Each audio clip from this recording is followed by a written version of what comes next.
제가 남편 이 선생님의 이혼 사건을 대리하고 있었어요. 그런데 부인의 이혼 의사가 정말 강하다고 생각하고 있었는데 우리 의뢰인 말에 따르면 어느 순간 부인이 집에 들어와서 잘 지내고 있다는 것이었어요. 그리고 또 한 달 정도 지나서 이 선생님 말, 저희는 지금 잘 지내고 있습니다. 부인이 이혼 소송을 취해야 할 것 같습니다. 라고 하시더군요. 그런데 반신반의하고 있었는데 한 달쯤 지나서 결국은 상대방의 소취하서가 들어오더군요. 여기서 법률 공부. 소취하는 진행되는 소를 그만두는 것이고요. 소취하를 해도 다시 소를 제기할 수는 있어요. 다만 판결 선고 후에 소취하를 하면 다시 소를 제기할 수 없어요. 이를 재소 금지라고 해요. 여기에서의 판결은 종국 판결이에요. 종국 판결이라 하면 그 신급으로 완결되는 판결을 말해요. 판결의 대부분은 종국 판결이에요. 종국 판결의 종류는 본안 판결, 소송 판결, 전부 판결, 일부 판결, 추가 판결 등이 있어요. 알아두시면 좋은 부분도 있어서 조금 설명드릴게요. 본안 판결은 청구가 이유 있다고 인용하거나 또는 이유 없다고 기각하는 판결을 말해요. 소송 판결은 소송 요건의 흠결 또는 상소 요건의 흠결을 이유로 소 또는 상소를 부적법하다고 각하하는 판결이에요. 즉 문전에도 못 간다고 생각하시면 돼요. 판결의 대부분은 본안 판결이지만 가끔은 소송 판결도 있긴 해요. 다음에는 전부 판결, 일부 판결, 추가 판결 설명드릴게요.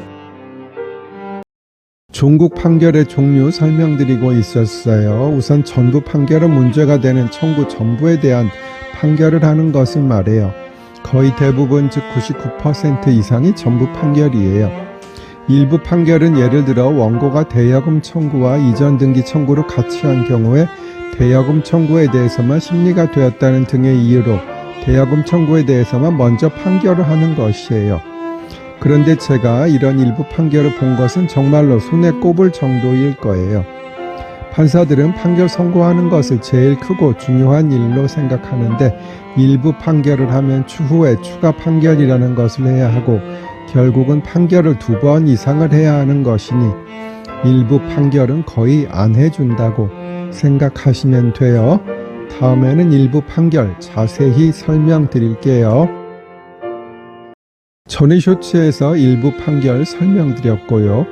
만약 본소와 반소가 있는데 본소만에 대해서 심리가 맞춰졌다는 이유로 본소만에 대해서 판결을 한다면 그것도 일부 판결이에요.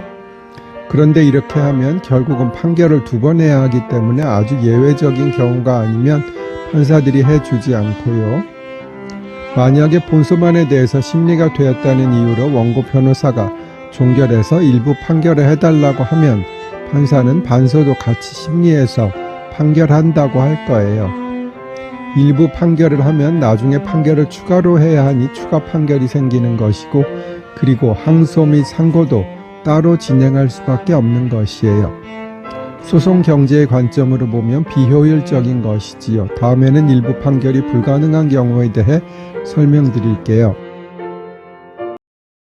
일부 판결이 가능한 경우는 단순 병합의 경우예요. 지난번에 예를 들었듯이 대여금 청구와 이전 등기 청구가 병렬적으로 병합된 경우예요. 병합이라 함은 한 개의 소로 여러 개의 청구를 하는 것을 말해요. 단순 병합이라 함은 2개의 청구 간에 아무런 논리적 선후관계가 없는 경우예요. 이에 비해서 선택적 병합이나 예비적 병합이란 것이 있어요.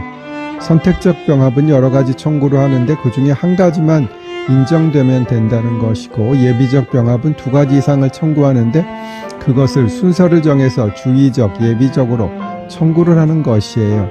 이 경우는 당연히 일부 판결을 할 수가 없겠지요. 다음에는 필수적 공동소송 설명드릴게요. 필수적 공동소송도 일부 판결을 할 수 없는 경우예요.